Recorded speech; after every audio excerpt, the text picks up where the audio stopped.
Hello my dear students, स्वागत है आप सभी का आपके अपने ही परिवार रविन की पाठशाला पे। जितने भी लोग बिहार पुलिस की तैयारी कर रहे हैं, एग्जाम का डेट आपका निकल चुका है। आप घबराए भी होंगे, धड़फड़ाए भी होंगे, लेकिन आराम से तैयारी कीजिए। और आराम से कहने का ये मतलब नहीं कि एकदम आप टॉपिक वाइज बड़े बढ़िया से। समय अब आपके पास उतना नहीं रहा। अब आपको करना है अधिक से अधिक प्रैक्टिस। और प्रैक्टिस में आपको हम क्या बताएं, मेरे साथ कीजिए आप previous year practice set maths plus science का, जो कि मैथ्स हम कराने, साइंस आपको सुबह सर कराएंगे। साथ में मॉडल प्रैक्टिस सेट, जो आपके आने वाले भविष्य में जो एग्जाम होगा थोड़ा ही दिन बाद किस प्रकार के प्रश्न होगा वो मॉडल सेट से पता चलेगा। प्रीवियस ईयर से पता चलेगा किस प्रकार के प्रश्न पूछे जाते थे। तो ज़्यादा धर फराइए नहीं, बुक आपके पास है तो ठीक है, अन्यथा ले लीजिए और रगड़ डालिएगा। तो चलिए, ज़्यादा कुछ हम नहीं कहेंगे, आप समझदार हैं तो बढ़ते हैं प्रश्न की तरफ। तो सबसे पहला प्रश्न शुरुआत करते हैं मैथमेटिक्स से, आपको पता है, फिर आपको सुबह सर पढ़ाएंगे साइंस। सबसे पहला प्रश्न है सरल कीजिए। कैसे सरल करेंगे? काफी सरल है इसको सरल करना। इसके लिए आपको इसका एक मान निकालना पड़ेगा। अब ये मान आप कैसे निकालेंगे? तो हम अलग क्या लिखेंगे, यहीं पे मान निकाल देते हैं। सबको पता है कि p+6 और p+6 एलसीएम तो p+6 ही होगा। यहाँ पे बच जाएगा p², यहाँ पे बचेगा 6p। और ध्यान से आप देखिएगा तो 1 डिवाइड लिखा हुआ है, तो इसको मल्टीप्लाई कर ले, और मल्टीप्लाई करेंगे तो ये पलट जाएगा तो p+6 ऊपर चला जाएगा और नीचे आ जाएगा p² + 6। अब 6p, अब सभी को पता है कि 1 × p+6, और इसमें से अगर p कॉमन ले लेते हैं तो यह बच जाएगा p+6। और सबको पता है कि ये से ये कैंसिल हो जाएगा, ऊपर में 1 बचेगा, तो 1/p इसका सही जवाब हो जाएगा। Correct answer option 1। कोई दिक्कत तो नहीं, समझ में आ गया? बढ़ते हैं अगले प्रश्न की तरफ। बिल्कुल सरल था कि नहीं था? अगला प्रश्न डियर ये रहा आपके सामने। प्रश्न में दिया गया है, लिखा गया है n के पास k से p रुपये अधिक है और n एवं k को मिलाकर कुल धनराशि q रुपये है। k के पास कितनी धनराशि है? बहुत सारा तरीका है बनाने का। तो जब मैं आपको बता रहा हूं, बिल्कुल संस्था और सुविस्ता बता रहा हूं, n के पास k से p रुपया अधिक, मतलब ये जो n के पास रुपया होगा वह बराबर होगा k के रुपया से p ज्यादा। तो मतलब n बराबर k+p, तथा n एवं k को मिलाकर, मतलब n को और k को मिलाएंगे तो जो रुपया होगा कुल धनराशि q रुपये के बराबर होगा। ठीक है, k के पास कितना धनराशि है? तो ऐसा करते हैं, k का धनराशि बताना है ना, तो यहाँ पे n का वैल्यू यहाँ पे k+p पुट कर सकते हैं, क्योंकि n बराबर तो k+p दिया गया है। तो n के जगह पे यदि हम k प्लस में p रखते हैं और ये प्लस k पहले से है और ये बराबर q है, यहाँ ध्यान दीजिएगा तो ये 2k प्लस में हो जाएगा p बराबर q। पुनः ध्यान दीजिएगा तो 2k बराबर ये p उधर माइनस में चला जाएगा, और k का वैल्यू निकालना है तो q - p, और ये मल्टीप्लाई में तो डिवाइड में आ जाएगा 2, मतलब q - p डिवाइड 2, जो कि ऑप्शन 4 में दिया गया है। बन जाएगा, कोई दिक्कत नहीं। देखने में काफी लटपटिया लग रहा है लेकिन आसान सवाल है। अगला प्रश्न डियर ये रहा आपके सामने। प्रश्न में लिखा गया है कि एक वृत्त की परिधि और एक आयतन, यहाँ पे गलत लिखा गया, आयतन नहीं बल्कि आयत होना चाहिए।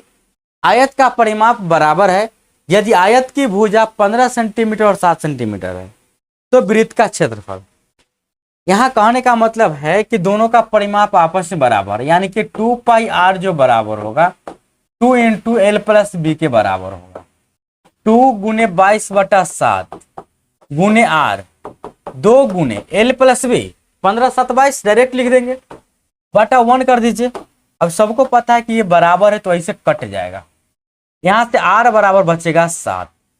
क्षेत्रफल निकालना है वृत्त का। सबको पता है कि वृत्त का जो क्षेत्रफल होता है वो πr² होता है, यानी 22/7 × 7 × 7 कैंसिल होके 154 आएगा, 154 सेंटीमीटर स्क्वायर, मतलब ऑप्शन 2। कोई दिक्कत, समझ में आया या नहीं आया? कोई भारी बात है? अगला प्रश्न डियर ये रहा आपके सामने। प्रश्न में लिखा गया है 94 में, वह छोटी से छोटी संख्या ज्ञात कीजिए जिसमें 17 जोड़ने पर प्राप्त संख्या 520 और 936 दोनों से पूर्णतः विभाजित हो जाएगा। 17 जोड़ने पर तो क्या जरूरी है 520 और 936 का एलसीएम लेना और उसमें से 17 घटाना? कोई जरूरत नहीं है। वह संख्या 520 से भाग लगना चाहिए और साथ ही में 936 से। ये 520 अगर जीरो का स्किप करते हैं 13 गुने 4 लिखिएगा, 13 गुने 4। अब इसको 130 गुने 4 बनाइए या 40 गुने 13 बनाइए, कुछ भी। अब ये 40 का मतलब हो जाएगा डियर 4 गुने 10। ये 936 है तो ये भी 4 से डिवाइड लगेगा, 4 से लग जाएगा तो 4 दूना 8, 4 तिया 12, 4 चौक 16, 234 बार में। कहने का मतलब है कि जो संख्या होगा एक 17 जोड़ने पर इतना से विभाजित होना चाहिए, तो दोनों से पूर्णतः विभाजित होगा 17 जोड़ने पर। तो छोटा से छोटा संख्या आपको बताना है, तो सब में 17 जोड़ लीजिए। इसमें अगर आप 17 जोड़िएगा तो 4023 यानी कि 4643, सॉरी 23 नहीं 43, 4643 में 17 जोड़िएगा तो 4660 होगा। इसमें जोड़िएगा तो 4600 कितना हो जाएगा 17 10 80। इसमें जोड़िएगा तो 6660 होगा और इसमें जोड़िएगा तो 43 66 73 83 43 83 होगा। अब जो भी संख्या होगा उसमें 520 और 936 से भाग लगना चाहिए। 520 से भाग लगने का मतलब कि उस संख्या में 13 से भाग लगना चाहिए, 40 से लगना चाहिए, और 40 का मतलब 4 से लगना चाहिए, 10 का मतलब अंतिम में 0 होना चाहिए।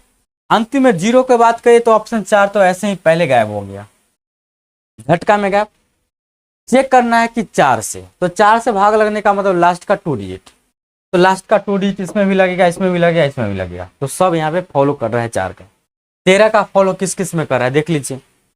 13 का फॉलो देखेंगे तो 13 तिया 39, बच गया 7 और 6। 13 के पारा में 76 कभी नहीं आता है, ऑप्शन गलत हो गया। 13 पचे 65, बच गया 16, कभी भी 13 के टेबल में नहीं लगेगा। आगे चेक कीजिए, 13 तिया 39, 7 और 8, 13 छक 78 लग जाएगा, मतलब ये 13 से भाग लगा। अब 13 से भाग लगने वाला एक ही ऑप्शन है, तो आगे अब कोई दूसरा नेम लगाने की कोई जरूरत ही नहीं है। अगर 13 से लगने वाला भी दुगो होता तो फिर इसमें से निकाल करके चेक कर लेते। एक ही ऑप्शन लग रहा है, यानी कि यही आपका सही जवाब है, ज्यादा कुछ करना नहीं है आपको। नेक्स्ट अगला प्रश्न डियर ये रहा आपके सामने। प्रश्न में लिखा गया है पी क्यू एवं आर किसी काम को क्रमशः 10, 15 एवं 30 दिन में पूरा कर सकते हैं। पी प्रतिदिन काम करता है, क्यू एवं आर एक साथ एक दिन के अंतराल पे काम पी के साथ काम करता है। कितने दिनों में काम समाप्त होगा? तो सिंगल सिंगल यह कितना दिन में काम कर रहा है। पी के बारे में बोले तो 10 दिन में करेगा, क्यू के बारे में बोले तो 15 दिन में करेगा, आर के बारे में बोले तो 30 दिन में करेगा। टोटल वर्क यानी कि इसका एलसीएम 30 में 10 से डिवाइड यानी कि 3 क्षमता, 2 क्षमता 1 क्षमता। क्यू और आर जो है पी को एक एक दिन बीच करके साथ देता है। तो यह मान लीजिए कि पहला दिन पी काम किया और इसको साथ क्यू और आर मिलकर दिया। अब अगला दिन इसको साथ नहीं देगा, पी सिंगल काम करेगा, फिर इसको साथ देगा, P plus Q plus R होगा। पहला दिन तीनों मिलकर काम करेगा तो 3 या 5 या 6 करेगा। अगला दिन सिर्फ पी आएगा तो 3 करेगा। अब यह रिपीट होगा इसी प्रकार से 6 व 3 9 काम। ये 9 काम को होने में, ये 9 काम होने में कितना दिन लगा? 2 दिन लगा। अगर 18 काम होता तो कितना दिन लगता है? 4 दिन लगता। 18 9 अगर 27 काम होता तो 6 दिन लगता। अब 6 दिन में 27 काम हो गया, काम शेष बच गया 3। अब काम शेष बचा हुआ है 3, तो ये 3 काम होने में कितना दिन लगेगा? सोचिए 3 काम होने में कितना दिन लगेगा।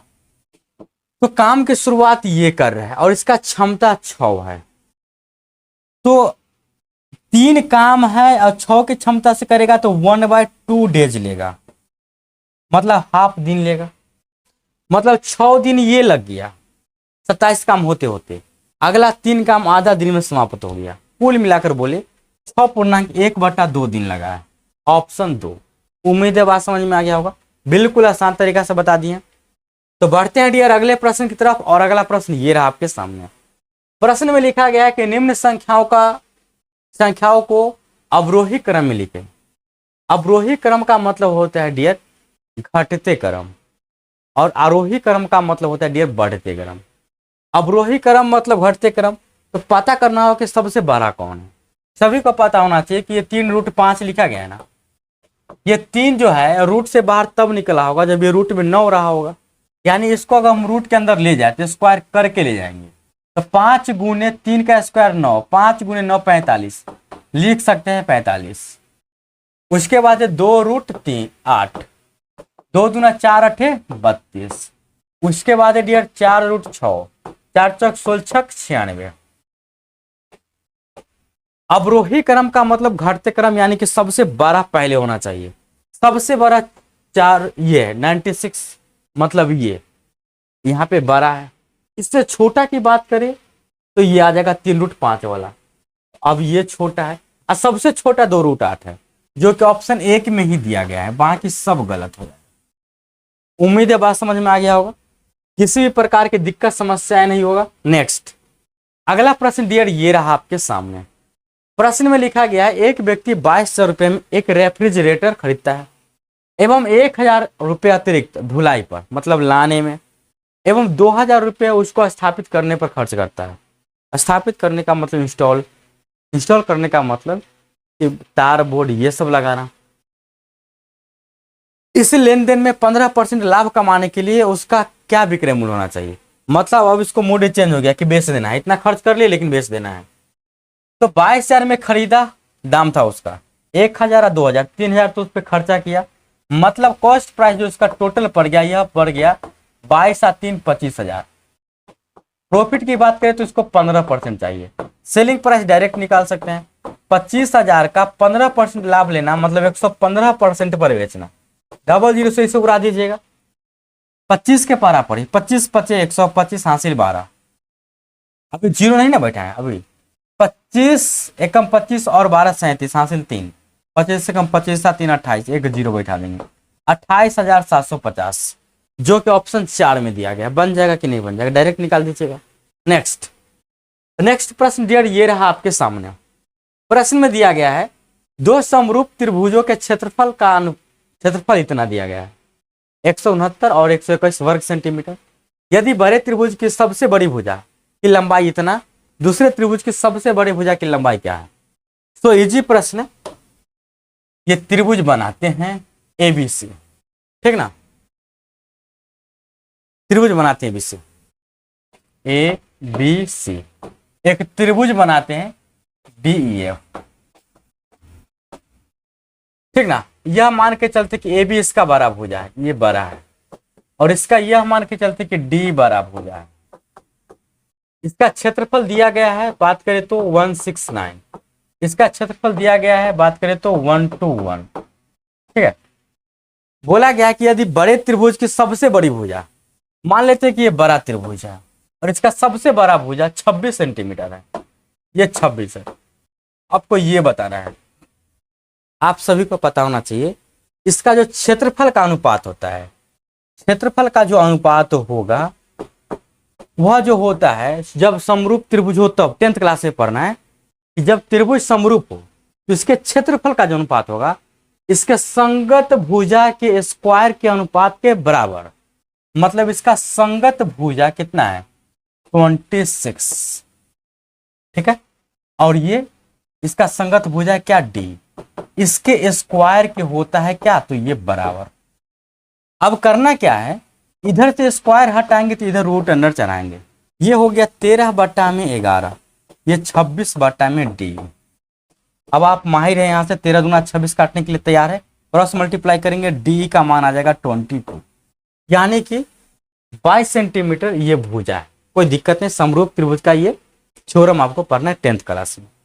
उम्मीद है बातें समझ में आ गई होंगी, किसी प्रकार की दिक्कत ना होगा। अगला प्रश्न ये रहा आपके सामने।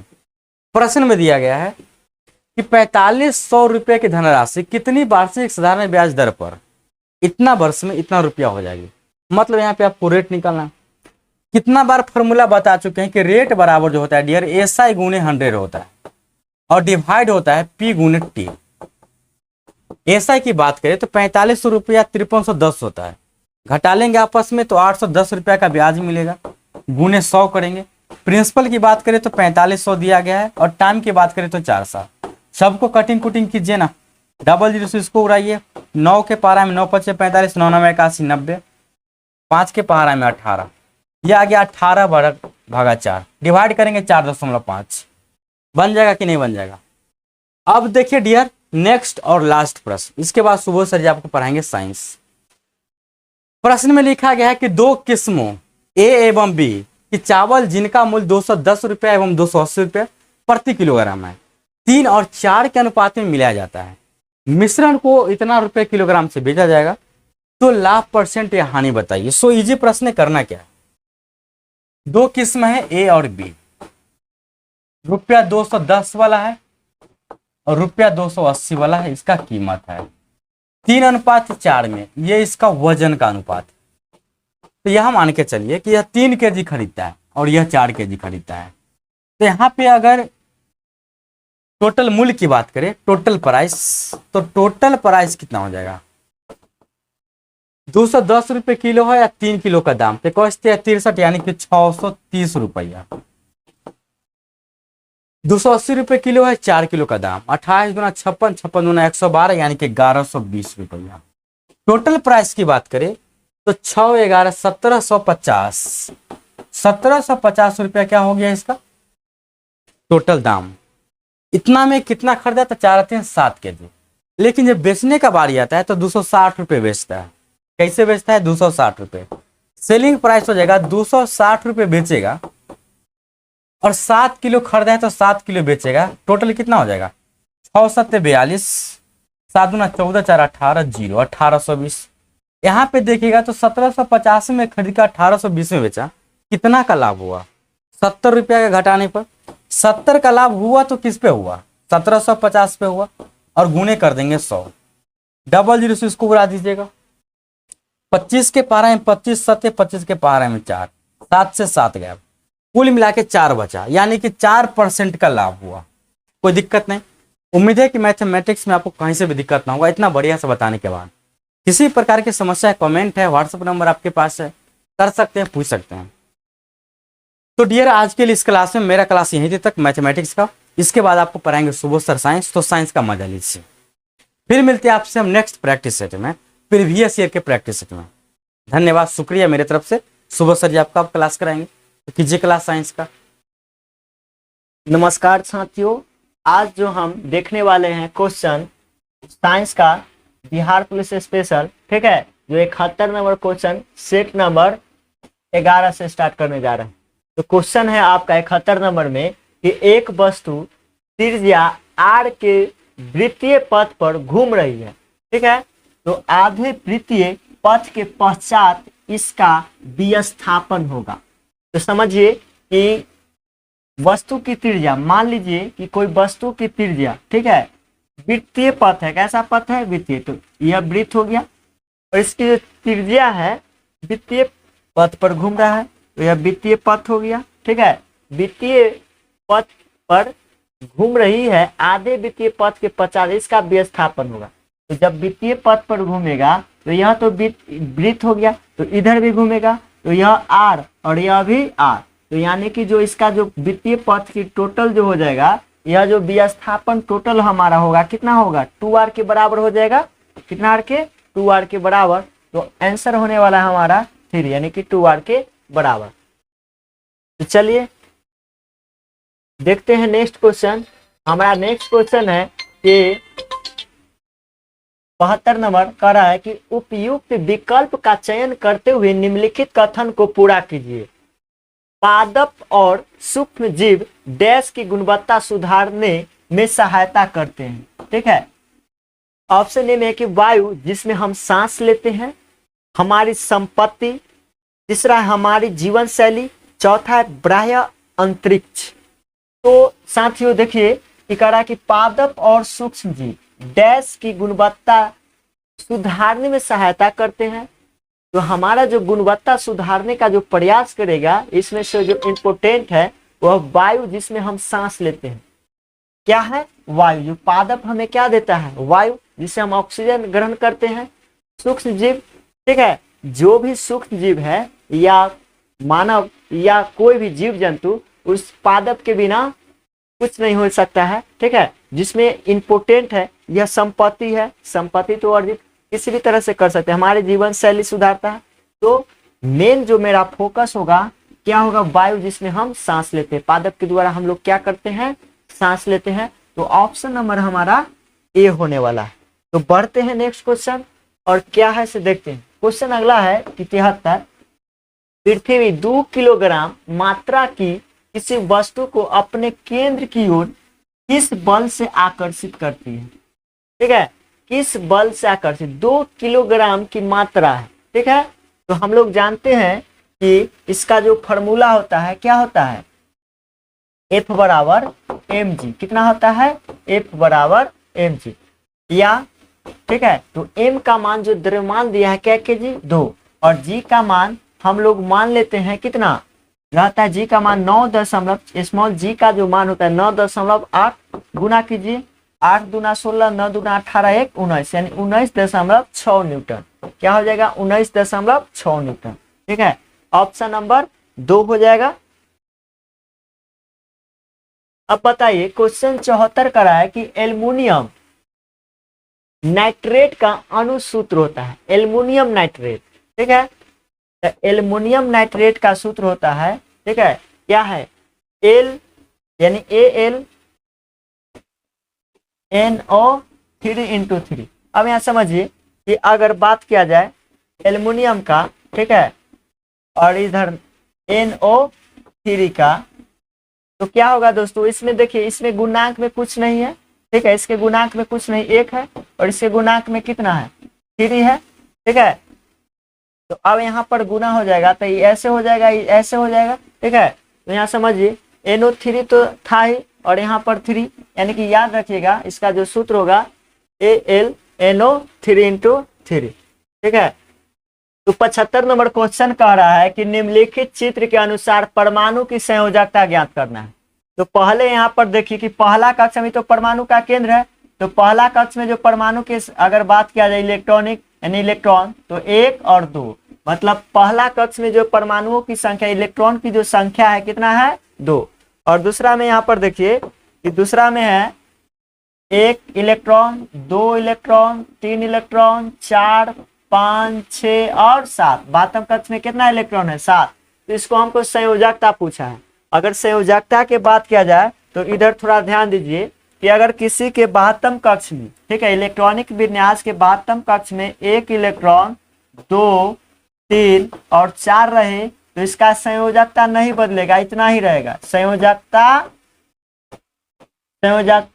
इतना ही रहेगा, 1, 2, 3, 4 इलेक्ट्रॉन है तो इसको संयोजकता इतना ही रहेगा। लेकिन अगर किसी के इलेक्ट्रॉनिक विन्यास के बातम कक्ष में 5 इलेक्ट्रॉन, 6 इलेक्ट्रॉन, 7 और 8 इलेक्ट्रॉन रहे, तो इसका संयोजकता बदल जाता है। कैसे, अभी बताते हैं। क्योंकि हम सब जानते हैं कि संयोजकता जो होता है, ठीक है, कम से कम अष्टक का नियम पूरा करने के लिए बातम कक्ष में कितने इलेक्ट्रॉन चाहिए, 8। तो बताइए कितना इलेक्ट्रॉन लेगा तो 8 हो जाएगा। 3, यह कितना, तो 2, यह कितना लेगा, 1, और यह कितना लेगा, 0। ठीक है, तो अगर किसी के बातम कक्ष में 5 इलेक्ट्रॉन रहे तो उसका संयोजकता कितना होगा, 3। 6 इलेक्ट्रॉन रहे तो उसका संयोजकता 2, 7 इलेक्ट्रॉन रहे तो उसका संयोजकता 1, और 8 इलेक्ट्रॉन रहे तो उसका संयोजकता कितना होगा, 0। तो इसके बातम कक्ष में कितना इलेक्ट्रॉन है, 7 है, तो इसका संयोजकता कितना होना चाहिए, 1 होना चाहिए। ठीक है, -1 इसलिए क्योंकि यह क्या किया है, ग्रहण करेगा संयोजकता, इसलिए -1 हो जाएगा। तो बढ़ते हैं, उम्मीद है कि समझ गए होंगे। अगला क्वेश्चन देखिए कि 4 प्रतिरोध, कितना है, 4 प्रतिरोध निम्न जिनमें प्रत्येक 10 ओम का है, सब कितना है, 10-10 ओम है। ठीक है, एक वर्ग के रूप में संयोजित है, एक वर्ग के रूप में संयोजित है। ए एवं सी के बीच समतुल्य प्रतिरोध बताइए। ए और सी के बीच में कौन सा प्रतिरोध, समतुल्य। तो समझिए पहले कि अगर इसकी बात किया जाए त्रिभुज या वर्ग ए डी सी में, तो यह सब क्या है, श्रेणी क्रम में जुड़ा हुआ है। तो हम लोग जानते हैं कि अगर श्रेणी क्रम में जुड़ा रहे तो उसका जो प्रतिरोध जो हो जाता है, सबको जोड़ लेते हैं तो पूरा प्रतिरोध R1, R2 और R3, टोटल जो हो जाएगा प्रतिरोध कितना, 10 + 10 + 10। ठीक है, यही ना, कितना होगा, 10 10 नहीं, वह जो समांतर क्रम में हो जाएगा। यहाँ पर देखिए ADC में तो यहाँ तक ही रहेगा, यानी कि जो यहाँ प्रतिरोध की बात किया जाए समझिए, प्रतिरोध की बात किया जाए तो यह 10 ओम और 10 ओम, यानी R1 प्लस R2 तो कितना होगा 20 ओम हो जाएगा। कितना होगा 20 ओम। ठीक है। अगर इसकी बात किया जाए त्रिभुज किस में, ABC में, त्रिभुज किस में, त्रिभुज नहीं, वर्ग ABC की अगर बात किया जाए तो यह भी कितना होगा, यहाँ पर आया 10 और फिर एक प्रतिरोध यहाँ, यानी कि कुल मिला के इसमें भी कितना होने वाला है प्रतिरोध, तो 20 होने वाला है। कितना 20। लेकिन अब बात किया जाए कि यहाँ पर बोला है A और C के बीच का समतुल्य, मतलब A और C, तो यह क्या हो जाएगा समांतर क्रम में। और जब समांतर क्रम में रहेगा तो इसका जो प्रतिरोध कितना हो जाता है 1/R1 प्लस 1/R2। ठीक है। तो बताइए इसका जो प्रतिरोध होने वाला है, यानी कि कितना था 20 और इसका भी कितना था, दूसरा निकाले हैं 20। अगर इसका एलसीएम लीजिएगा इसका जो प्रतिरोध होगा कितना 20, एक और एक क्या होगा 2, डायरेक्ट काटिएगा तो कितना होगा 10, यानी कि प्रतिरोध जो हो जाएगा, ठीक है, प्रतिरोध जो होगा कितना होगा 1/10। फिर यह गुणा कीजिएगा तो आर का जो मान आ जाएगा, ठीक है, प्रतिरोध का जो मान आ जाएगा कितना 10 ओम। तो प्रतिरोध का ऐसा मात्रक ओम होता है, इसलिए 10 ओम हो जाएगा। ठीक है। बढ़ते हैं नेक्स्ट क्वेश्चन में।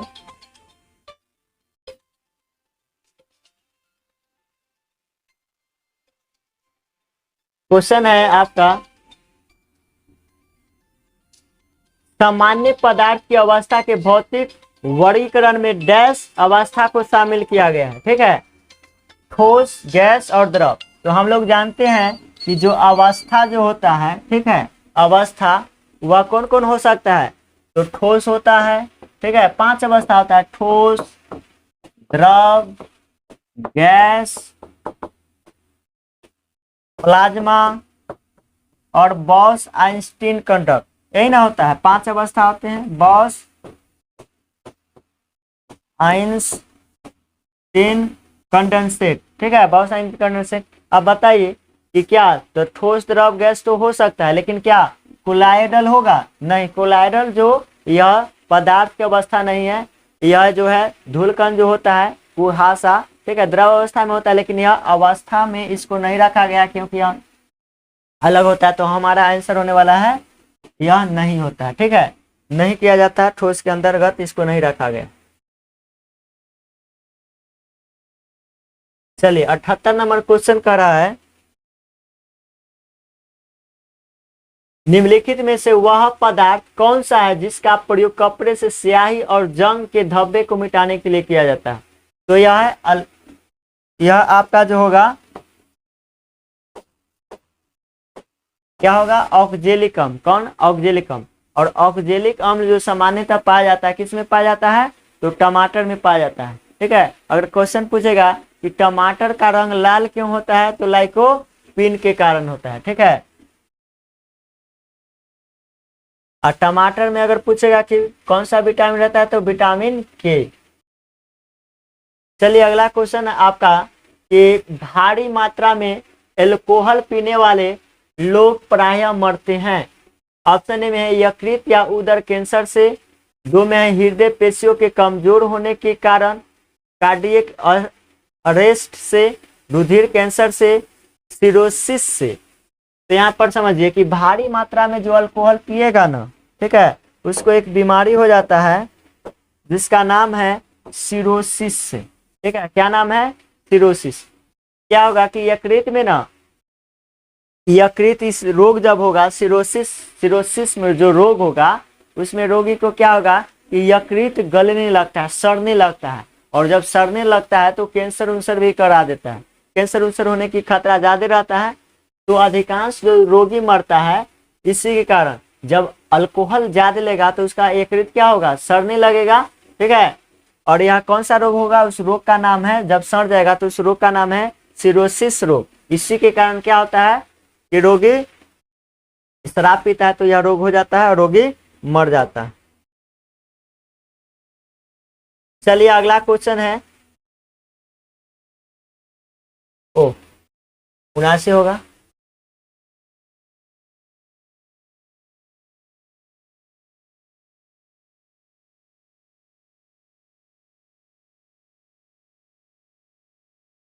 चलिए 79 नंबर क्वेश्चन कर रहा है कि निम्नलिखित में वे दो तत्व कौन से हैं जिनसे बहुत बड़ी श्रृंखला में यौगिक तैयार किए जा सकते हैं। तो हमारा यह कार्बन और क्या होगा, हाइड्रोजन होगा। कार्बन और हाइड्रोजन होगा, क्योंकि हम सब जानते हैं कि कार्बन और हाइड्रोजन से ही हाइड्रोकार्बन एक चैप्टर ही खुलता है। तो ज्यादा जो अधिकांश जो श्रृंखला जो बनता है, जो भी श्रृंखला जैसे मीथेन, एल्केन, प्रोपेन, ब्यूटेन जो भी है सब किसका समूह रहता है, तो कार्बन और हाइड्रोजन से ही बना रहता है। तो आंसर होने वाला है कार्बन और हाइड्रोजन। चलिए अगला क्वेश्चन है आपका कि 81 विलोपन की कगार पर सर्वाधिक संकट टापन एशिया का शीर्ष पर भक्षी है। काला भालू, एशियाई शेर, साइबेरियाई बाघ या ढोल, बताइए जल्दी। तो इसका आंसर होने वाला है ढोल। ठीक है, क्या होने वाला है, ढोल होने वाला है। क्या, ढोल। ठीक है, ढोल कहने का मतलब जो है विलोपन के कगार पर सावधानी जो संकट जो है यह एक ढोल प्रजाति होता है। ठीक है, इसी पर ज्यादा है परभक्षी होता है। ढोल एक क्या होगा, परभक्षी। ठीक है,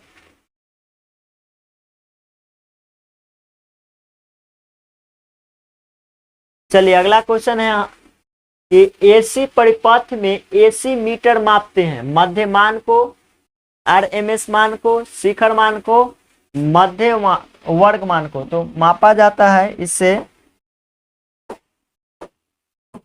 आरएमएस मान को। ठीक है,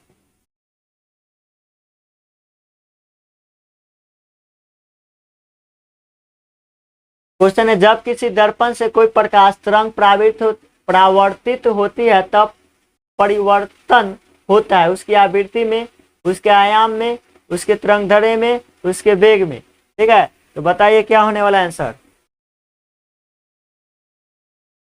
जब किसी दर्पण से, समझिए कि जब किसी दर्पण से, जब किसी दर्पण से कोई प्रकाश तरंग परावर्तित होगी, क्या होगी, परावर्तित होगी तब परिवर्तन होता है। ठीक है, किस में बदल जाएगा, क्या परिवर्तन होता है, तो उसका आयाम बदल जाता है। क्या होता है, आयाम।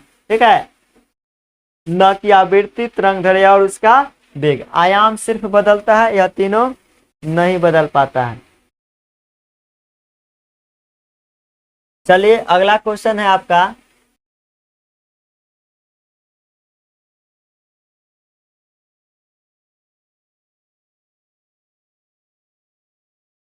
आधुनिक आवर्त सारणी में इलेक्ट्रॉनिक विन्यास 2-8 वाले तत्व को क्या कहा जाता है।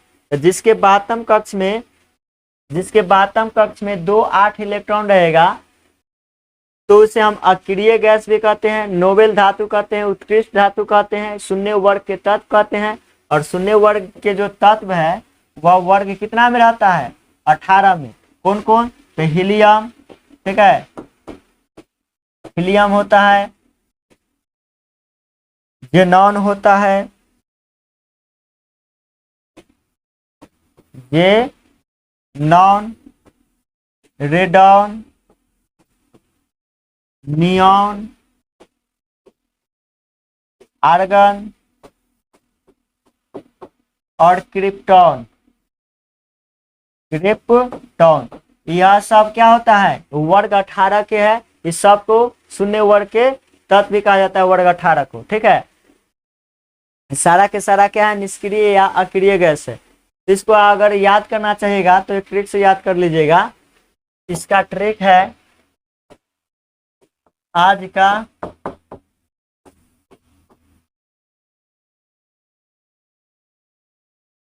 हीरोन, आज का हीरोन। आज से हो जाएगा आर्गन, ज से जेनॉन, के कर लीजिए, के से क्रिप्टॉन, ही से हीलियम, रे से रेडॉन, न से नियॉन। ठीक है, चलिए बढ़ते हैं अगला क्वेश्चन। क्वेश्चन आपका कह रहा है कि एक लकड़ी के टुकड़े को पानी के नीचे पकड़ कर रखने पर उस पर कितना उत्प्लावन बल होगा। तो दीजिए क्या होगा, कह रहा है कि एक लकड़ी के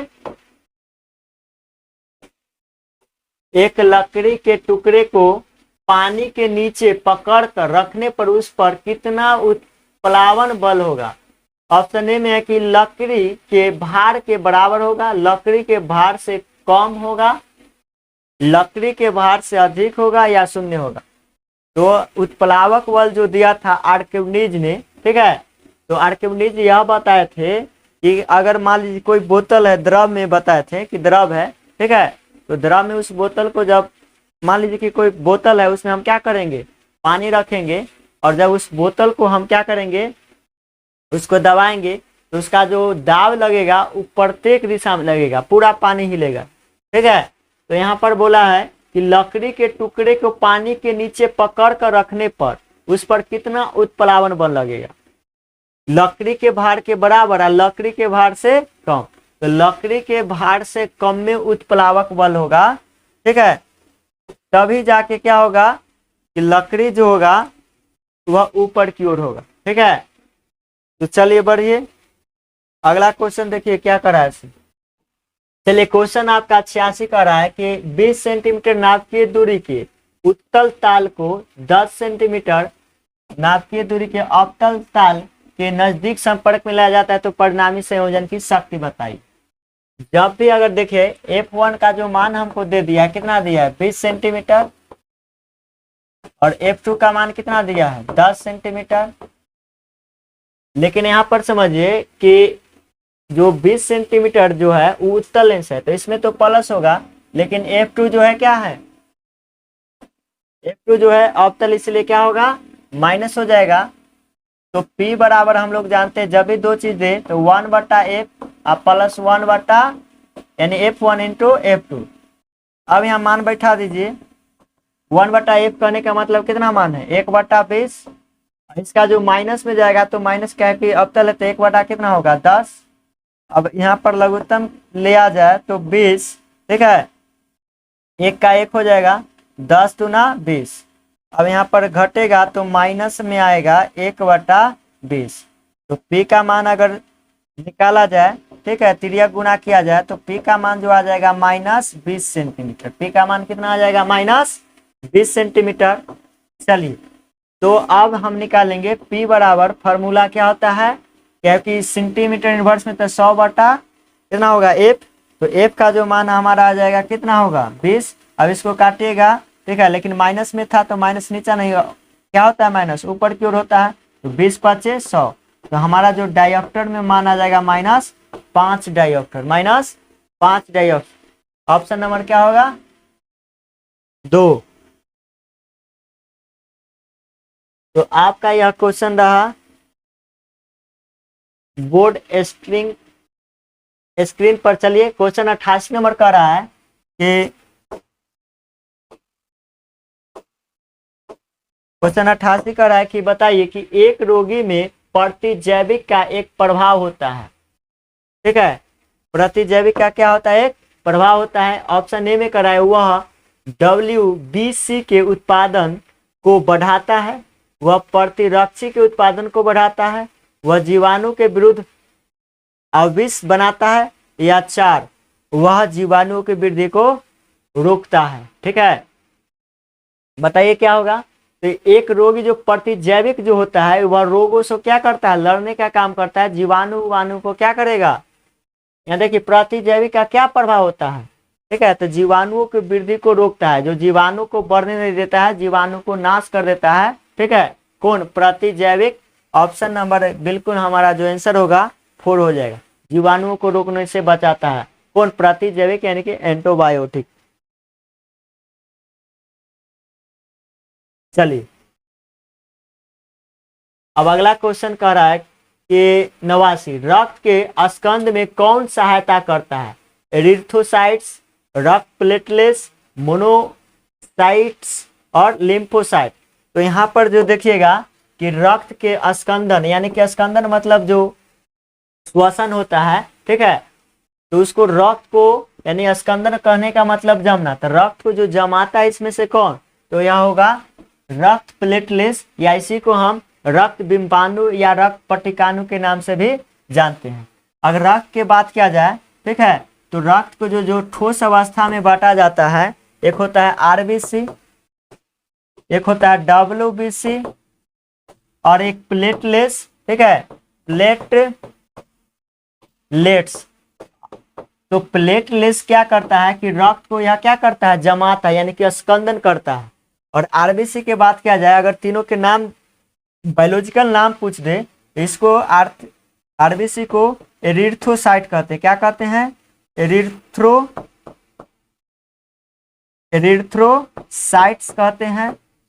अगर इसका डब्ल्यूबीसी के नाम अगर पूछे तो ल्यूकोसाइट्स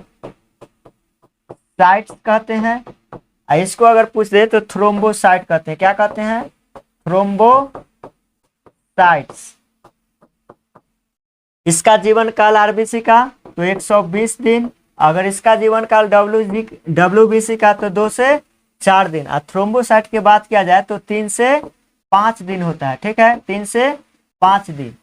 तो हमसे पूछा है कि बताइए कि रक्त को स्कंदन कौन करेगा, तो रक्त को जमाने वाला जो है, रक्त को जमाएगा कौन, रक्त प्लेटलेट्स। ठीक है, अगर रक्त प्लेटलेट्स, अगर मान लीजिए किसी को मादा एनफ्लुएंजा मच्छर काट ले तो प्लेटलेट्स में संख्या में क्या होती है, कमी। प्लेटलेट्स की जो संख्या होता है 3 से 5 लाख होता है, लेकिन अगर किसी को मादा एनफ्लुएंजा मच्छर काट ले तो उसकी संख्या एकदम घट जाएगा और मात्र जो है 80,000 बच जाता है। ठीक है,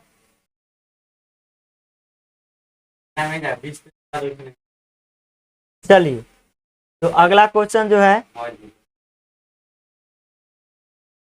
उल्टा मोबाइल हो गए फोन अबै छै बहुत है, पता नहीं 4 गो बात कर ली। चलिए तो क्वेश्चन है कि दूध खट्टा किसके द्वारा होता है, 74। चलिए क्वेश्चन है 90 कि दूध खट्टा होना किसके द्वारा होता है, तो वह जीवाणु के कारण होता है। किसके कारण होता है, जीवाणु। जीवाणु का खोज कौन किया था, लीवेनहॉक ने किया था। ठीक है, रहने देते हैं, मिलते हैं नेक्स्ट वीडियो में। तो आज के लिए इतना ही, धन्यवाद।